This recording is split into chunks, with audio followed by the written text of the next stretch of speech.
அனைவரும் எப்படி இருக்கீங்க? தினம் தினம் துவரம் பருப்பு சாப்பிட்டு சாப்பிட்டு போர் அடிச்சுட்டு சரிங்களா? இன்னைக்கு வித்தியாசமாக 2 பயிர் போட்டு நம்ம இன்னைக்கு ஒரு கூட்டு பண்ணலாம். கூட்டுன்னு சொல்ல முடியாது, சப்பாத்திக்கு ரைஸ்க்கு ரெண்டுமே நல்லாயிருக்கும். கடலைக்காய் பருப்பு 1 கிளாஸ், பாசிப்பயிறு 1/2 கிளாஸ், கடலைப்பருப்பு இது ரெண்டையும் நல்லா வாஷ் பண்ணிக்கலாம். நல்லா வாஷ் பண்ணி எடுத்தாச்சு. நம்ம பாசிப்பயிறு இருக்க பாருங்க, உடம்புக்கு ரொம்ப ப்ரோட்டீன், ரொம்ப சத்து. அது முடிஞ்ச வரைக்கும் வாரத்தில் 2-3 நாள் எடுத்துக்கோங்க. பின்ன நம்ம கடலைப்பருப்பு வந்து சத்தா எனக்கு பெருசாக தெரில, ஆனால் கேஸ் ப்ராப்ளம் வரும், டிமார்னு சவுண்டுலாம் வரும். இருந்தாலும் சாப்பிடாம இருக்க முடியாது. பார்த்தீங்களா, விட்டுறாதீங்க.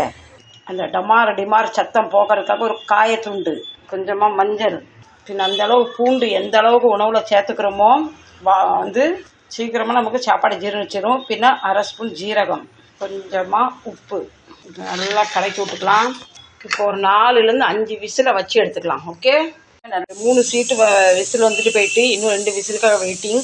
அந்த விசில் வரும்போது அதில் போட்டால் ஜீரகம், பூண்டு, அந்த பயிரோட மனம் அவ்வளோ சூப்பராக இருக்குது, நல்லா மனமாக இருக்குது. அதுக்கு நான் என்ன எடுத்து 2 தக்காளி, ஒரு பெரிய சைஸ் வெங்காயம், 5-6 பச்சை மிளகா, பூண்டு இதை இப்போ கட் பண்ணிக்கலாம். இஞ்சி போடுறது சொல்கிறது மட்டும் மறந்துட்டேன். கண்டிப்பாக இஞ்சி போடணும், அப்படின்னா அந்த கிரேவியில் நல்லா மணமும் குணமும் சுவையும் வரும். இன்னும் கொஞ்சமாக பூண்டு நல்லா நச்சு எடுத்துக்கலாம். பாருங்க ஃப்ரெண்ட்ஸ், இந்த பயிர் ஒரு மணமாக இருக்குது.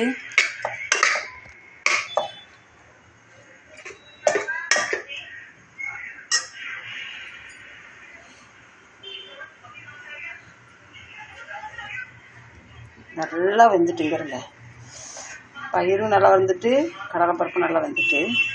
இந்த கரண்டி வச்சு லேசாக அப்படி மச்சி விட்டுருங்க. மச்சி விட்டோன்னா அது இன்னும் நல்லா மசிஞ்சிருமா, இன்னும் டேஸ்ட்டாக 2 பருப்பு முன்னாடி சேர்ந்து நல்லா டேஸ்ட்டாகும். கலரில் இருக்குன்னு பார்க்காதீங்க. இப்போ கொஞ்சம் அப்பளம் ஃப்ரை பண்ணேன், கடுகு, கொஞ்சமாக பெருசோம்பு, வெங்காயம் மொத்தத்தையும் தட்டிடலாம். இஞ்சி, பூண்டு, வெங்காயம், பச்சை மிளகாய் எல்லாம் வெங்காயம் ரோஸ்ட் ஆகிற கொஞ்சோண்டு உப்பு. இந்த பயிர் பருப்பில் நம்ம எதுவும் காய்கறி போடல பார்த்தீங்கன்னா, அதெல்லாம் கூடுதல் கொஞ்சம் தக்காளியும் வெங்காயம் கூடுதல் எடுத்துட்டேன். வெங்காயம் தக்காளி கூடுதல் எடுக்கும்போது நல்லா ரோஸ்ட் ஆகிட்டு போடும் போது நல்லா டேஸ்ட்டாக இருக்கும்.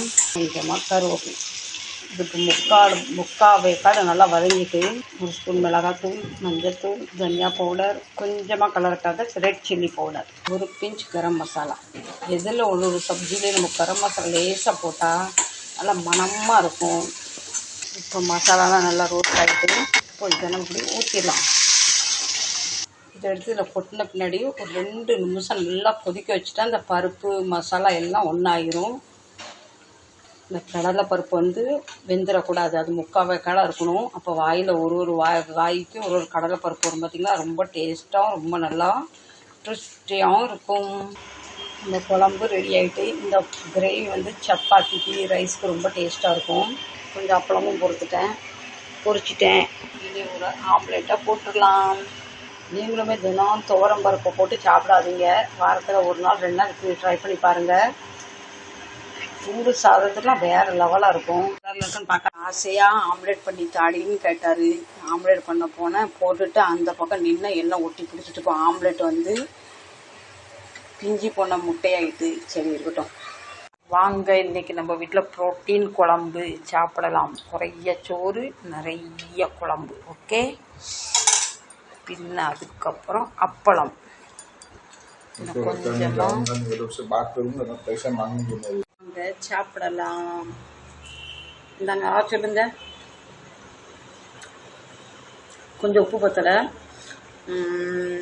அந்த பூண்டு இஞ்சிலாம் போட்டு பார்த்தீங்களா, அவ்வளோ இந்த மிளகா தூரப்படக்கூடாது, அவ்வளோ கடிச்சு சாப்பிடணும். இந்த ரெசிபி உங்களுக்கு பிடிச்சிருந்தா நீங்களும் கண்டிப்பாக ட்ரை பண்ணி பாருங்கள். ரொம்ப வீட்டில் இருக்க 2 பொருளை வச்சு இருக்கிறத வச்சு ஒரு நாள் நம்ம ஓட்டிக்கலாம். இப்போ இதை வந்து நாளைக்கு சப்பாத்தியை பண்ணி இதை நாளைக்கு மதியானத்தை பொறுத்து ஓட்டிடுவோம். சரிங்களா? பிடிச்சிருக்குன்னு நினைக்கிறேன். பிடிச்சா கண்டிப்பாக சப்போர்ட் பண்ணுங்கள். மீண்டும் நல்ல பதிவு சந்திக்கிறேன். சட்டை பை, லவ் யூ. பருப்பு சாப்பிட்டு போர் அடிச்சுட்டா உங்களுக்கு இப்படி ஒரு தடவை நீங்கள் இந்த கிரேவி பண்ணி ஒரு அப்பளத்தை சுட்டு வச்சு சாப்பிடுங்க, அந்த அளவு டேஸ்ட்டாக இருக்கும். இந்த மாதிரி கிரேவி வந்து டெய்லியில் அடிக்கடி மோஸ்ட்லி பண்ணுவேன். இவருக்கு ரொம்ப பிடிக்கும். இது பண்ணால் வந்து சோறுக்கும் சப்பாத்திக்கும் 2க்கும் ஆகிக்கும் பார்த்தீங்களா. இது என்னோட நாளைக்கு இன்னும் சாப்பிட்டா இன்னும் டேஸ்ட்டாக இருக்கும். குறையா சோறில் குறையா போட்டு நல்லா விரவி சாப்பிடும் போது ரொம்ப டேஸ்ட்டாக இருக்குது. இதுக்கு வந்து எது நமக்கு கூட்டு கறி வேணும்னு கூட அவசியம் இல்லை, ரொம்ப டேஸ்ட்டாக இருக்குது. பெருசாக எதுவுமே காய்கறி வேணும்னு அவசியமே இல்லை. இப்படி அப்பளம் இருந்தாலே போதும். அப்பளமும் சோறும் அவ்வளோ அருமையாக இருக்குது.